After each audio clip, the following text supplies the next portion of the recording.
అవ ఆట ఆడుతురా ఎట్లాగా అనిపిస్తున్నాం ఒకనాడేమో పెరిగిందంటారు ఒకనాడేమో తగ్గిందంటారు ఇక ఇప్పటి సంది పెరుగుడు తప్ప అసలు తగ్గేదేలే అని రాగాలు తీస్తారు ఇప్పుడేమో తగ్గుతుంది ఇక పెరిగే అవకాశాలు లేవు అని చెప్తారు ఎవరి మాట నమ్మాలే మా ఆడోళ్ళ ఎమోషన్స్ అంటే అంత అలసా మీకు ఓ ఏంది పిల్ల ఈ పెరుగుడు తగ్గుడు రాగం ఎత్తుకున్నావు అంటారా మళ్ళా లేకపోతే ఏంది మొన్ననే లచ్చ దాటింది ఈడికెళ్ళి కొండెక్కుడు తప్ప దిగుడు లేదన్నారు కదా ఇప్పుడు దిగుతుంది అంటుర్రు అన్ని చెప్తున్నావు కానీ ఇంతకు అస్సలు మ్యాటర్ చెప్తలేవు ఇవన్నీ వద్దు పాయింట్కి రా అంటారా అయితే శిషి బుద్ధిగా మనుషుల ఎమోషన్స్ కు వాల్యూ లేకుండా పోతుంది కదా అరే పెరుగుతుంది అన్నప్పుడు పెరిగింది అని కన్ఫర్మ్ చేయాలి లేదు కాదు కూడదు అని క్లారిటీ లేదన్నప్పుడు సగం సగం చెప్పొద్దు అంతే కదా అవునా కాదా అదేనుల్లా బంగారం ధర గురించే ముచ్చటీడా మొన్ననే లచ్చ దాటింది కదా ఇక ఇప్పటి సంది పెరుగుడే తప్ప అస్సలు తగ్గేదేలే అని బల్ల గుద్దినట్టు చెప్పినోళ్ళు ఇప్పుడు మెల్లగా మళ్ళీ తగ్గిన బంగారం ధర అని బ్రేకింగ్ న్యూస్ వేస్తుర్రు అసలు ఏంది డ్రామా తగ్గుతుందా తగ్గదా అని తికమకలుర్రు జనాలంతా ఇప్పుడు ఎందుకంటే బంగారం ధర లక్ష నుంచి 98,000 అయింది కాబట్టి అంటే ఓ 3,000 తగ్గింది వాణిజ్య యుద్ధ భయాల వల్ల బంగారం మెల్లమెల్లగా మొగుల మీద నుంచి జర్ర రవ్వంతా కిందికి దిగి వచ్చినట్టు అయింది ఇంకో దిక్కేమో లక్షలలో ఉంటది అనుకున్న బంగారం 50,000 కూడా దిగొస్తుందని అంచనా వేసుకొని జ్యోతిష్యం చెప్తురు కొందరు ఈ మాటల వల్ల జనాలలో కన్ఫ్యూజన్ మొదలై బంగారం దిక్కే మర్రి చూస్తలేరు ఇవాళ రేపు చాలా మంది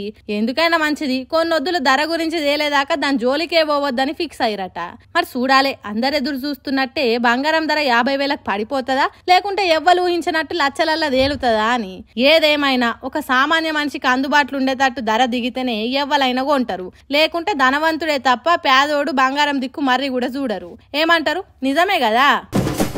అబ్బబ్బా ఏం జనం జన సముద్రం పోటెత్తిందా ఏంది ఎల్క తుర్తిలా అన్నట్టు వచ్చిండ్రు జనాలు ఇసుక వస్తే రాలనంత మంది వచ్చిండ్రు బీఆర్ఎస్ సభకు ఎక్కడెక్కడోళ్ళంతా గులాబీ జెండాలు చేత పట్టుకొని ఎల్క తుర్తికి ఎగురుకుంటా కొద్దొచ్చిర్రు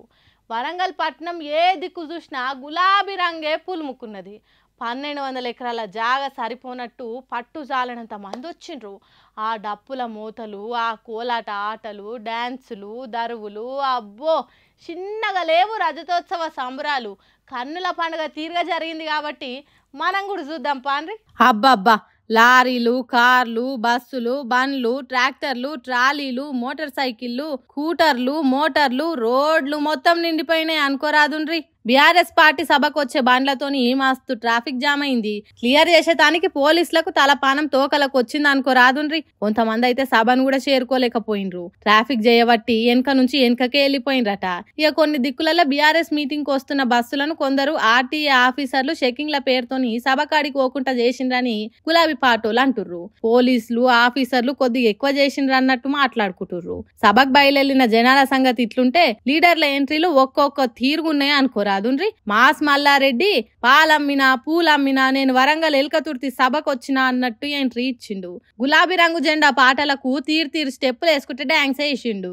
కేటీఆర్ సభకు వస్తున్నప్పుడు కాట కలిసిండు అన్నట్టే చేసిండ్రు జనాలు ఎంట రక్షణకు వచ్చేటోళ్లే లేకుంటే కేటీఆర్ ను ఎంత ఆగం చేద్దురు అభిమానులు చుట్టుముట్టి మెసమర్రకుంటే వేసిండ్రు కొద్దిసేపు పార్టీ వర్కింగ్ ప్రెసిడెంట్ ఆయే అంతేకాదు కేసీఆర్ కొడుకాయే అందుకే తర్వాత పార్టీ నడిపించే లీడర్ కాబట్టి మస్తు ఫాలోయింగ్ పెరిగి బొబ్బ చేసిండ్రు వీళ్ళ ఎంట్రీలు ఇట్లుండగా రసమై బాలకిషను మానుకోట ప్రసాద సొంటి పాటగాళ్లు జోర్దార్ పాటలు పాడిండ్రు జనం గులాబీ కండువాలు చేతబట్టి ఊపుకుంటే ఎగిరిండ్రు ఈ కార్యక్రమాలు ఇట్లా నడుస్తుండగా గాలి మోటార్ల కేసీఆర్ ల్యాండ్ అయినప్పుడు చూడాలి బీఆర్ఎస్ పార్టీల ఈలలు అర్పులు చిన్నగా లేవు పోన్రి కేసీఆర్ సభ హాలులకు వచ్చినప్పుడు చూడాలి మామూలుగా లేదు లొల్లి ఓ నాయకుని కోసం జనాలు ఇంతగానో దండలాడతారా ఈ దేశ చరిత్ర ఇసొంటి అభిమానాన్ని ఇసొంటి ఆరాటాన్ని చూడలేదు కావచ్చు తర్వాత కేసీఆర్ మాట్లాడుకుంటా ముందుగాల పహల్గామ్ ఉగ్రదాడిల జీవిడిచినోళ్లకు సంతాపం తెలిపిండ్రు తర్వాత మాట్లాడుకుంటా తెలంగాణ కోసం ఎట్లా కొట్లాడింది బీఆర్ఎస్ పార్టీ అనేది వరుస పెట్టి చెప్పుకొచ్చిండు తెలంగాణ వచ్చినాక దాన్ని తెల్లగా చేసుకునే దానికి ఇంకెంత తిప్పల పడ్డం 10 ఏళ్లలో తెలంగాణను దేశంలో నంబర్ 1 ఎట్లా చేసుకున్నాం అనేది చెప్పుకొచ్చిండు ఆ తర్వాత కాంగ్రెస్ పార్టీ సర్కార్ దుమ్ము దులిపిండు అనుకోరాదుండ్రి ఇగో ఇట్లా తెలంగాణకు మెయిన్ విలన్ ఎవరన్నా ఉన్నారు అంటే అది కాంగ్రెస్ పార్టీ అన్నట్టు మాట్లాడిండు ఆనాడైనా ఏనాడైనా ఈవెన్ ఈనాడైనా తెలంగాణకు విలన్ నంబర్ 1 కాంగ్రెస్ పార్టీ అని మనవి చేస్తా ఉన్నా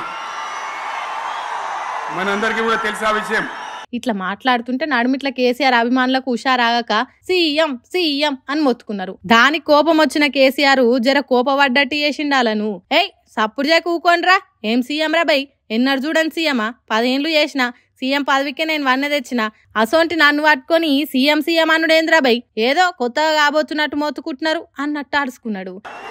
అరే మళ్ళీ సీఎం పెట్టిరా బై, యాడికెళ్ళి మోపోయినరా మీరు? ఇంత భారీ జనసంద్రంతో సభ జరిగింది. ఇక దీని మీద కాంగ్రెస్ మంత్రులు ఏమంటున్నారో చూడుండ్రి. ఇవాళ జరిగినటువంటి మీటింగ్ అటర్ ఫ్లాప్, దాన్ని కవర్ చేసుకోవడానికి ఏదో మాట్లాడుతా ఉన్నావు. ఇన్నరా బీఆర్ఎస్ సభ అట్టర్ ఫ్లాప్ అయిందట. సగం కుర్చీలు ఖాళీగానే ఉన్నాయట. అసొంటి దానికి బీఆర్ఎస్ వాళ్ళు జనాన్ని ఆపుతున్నారు, అట్లా చేస్తున్నారు ఇట్లా చేస్తున్నారు అని కవరింగ్ ఇస్తున్నారు అన్నట్టు మంత్రి పొన్నం ప్రభాకర్ మాట్లాడితే నన్ను అసెంబ్లీకి రా అంటున్నారు. వస్తే ఏం చేస్తారు? మా పిల్లగాన్లు అడిగిన దానికే సమాధానం చెప్పలేకపోతున్నారు. దానికి నేను అసెంబ్లీకి రావాలనా అని అన్నాడు కదా కేసీఆర్. అగో దాని మీద ఇంకో మంత్రి పొంగిలేటి శ్రీనివాసరెడ్డి మాట్లాడుకుంటా, మీరన్నట్టు మీ బచ్చాగాళ్లతో కాదు మాట్లాడేది, మీ బచ్చాగాళ్లతో మీరే అని సర్టిఫికెట్ ఇచ్చారే, ఆ బచ్చాగాళ్లతో కాదు. రండి, మీరు వస్తే మీ అద్భుతాలు ఏంటో చెప్తాం కదా, చెప్తాం సార్. మీరు వస్తే మీ అద్భుతాలు, మీ ఘనకార్యాలు తప్పకుండా తెలంగాణ ప్రజలకి ఒక్కొక్కటి చూపిస్తాం. మంత్రులు మాట్లాడే దాని మీద మళ్ళా బీఆర్ఎస్ లీడర్లు కూడా మాట్లాడినరు. ఇగో ఇట్లా బీఆర్ఎస్ సభతోని తెలంగాణలో రాజకీయం రసవత్తరం అవుతున్నది. ఇప్పుడు ఎట్లాగో అసెంబ్లీ ఎన్నికలు లేవు కాబట్టి లోకల్ బాడీ ఎన్నికలలో బీఆర్ఎస్ పార్టీకి సభలు ఎసొంటి ఇలువను మైలేజీని తెచ్చి పెడతాయో చూడాలి.